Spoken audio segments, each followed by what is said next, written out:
కుమారి aunty ఆ మధ్యన బాగా పాపులర్ అయింది. ఎందుకంటే ఆవిడ మాట్లాడుతూ అమ్మేటటువంటి తీరు, ఇదిగో వీటికింత కిడ్నీలకింతను లేకపోతే గుండెకాయకింత అన్నటువంటిది మాట్లాడిన దాన్ని మామూలుగా ప్రతి చోట అదే మాట్లాడుతుంటారు. కాకపోతే ఇది వైరల్ యుగం. ఎవరో ఒక్కళ్ళు వైరల్ ప్రారంభిస్తే అది అనుకోకుండా వైరల్ అయిపోతూ ఉంటుంది. సాధారణంగా అట్లాంటి వాళ్ళు ప్రతి సందులోనూ కనబడుతుంటారు. అక్కడ అద్భుతమైనటువంటి టేస్ట్ అన్నటువంటి ప్రచారంతో ప్రారంభమైనటువంటిది పెద్ద ఎత్తున వైరల్ అవ్వడం, చివరికి జబర్దస్త్లోనూ అన్ని ప్రోగ్రాముల్లో కూడా గెస్ట్గా ఆమె అప్పీర్ కావడం, ఇదంతా నడిచిపోయింది.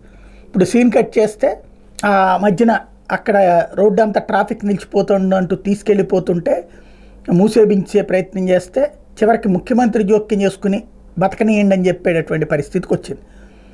ఆ బిజినెస్ బాగానే సాగుతుంది. అయితే ఆ తర్వాత అనేక మంది ఆ పబ్లిసిటీని చూసి వెళ్ళినటువంటి వాళ్ళు ఏంటి ఆ టేస్ట్ ఏముందని అక్కడ స్పెషల్ నార్మల్గానే ఉంది, ఇంకా ఓ రకంగా చెప్పాలంటే బయట ఎంతకంటే బాగా దొరుకుతుంది బయట రోడ్ల మీదన అన్నటువంటిది మాట్లాడిన వాళ్ళు కూడా ఉన్నారు. సరే, ఒక ప్రచారం బిగిన్ అయ్యాక నడిచిపోతుంది. ఇప్పుడు ఈ మధ్యన కాలంలో మళ్ళీ డౌన్ ప్లే అయింది. ఇప్పుడు తాజాగా మళ్ళీ సోను సూద్ సినీ నటుడు వెళ్ళి ఆమె ఆమె రోడ్డు పక్కన అమ్మేటటువంటి ప్రదేశానికి వెళ్ళటం, అక్కడ అందరూ కూడా ఆ టైంలో ఆమెని అక్కడే ఉంది, మీది వింటూ ఉన్నాను, ఒక మహిళా సాధికారతకు మీరు చిహ్నం, మీలాంటి వాళ్ళు ఉండాలి అని చెప్పి కోరుకుంటూ ఆమెకి సన్మానించటం.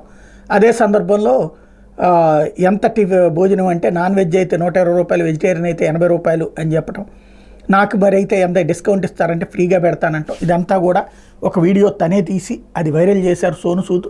దాంతో మరొకసారి ప్రచారంలోకి వచ్చింది ఆవిడ.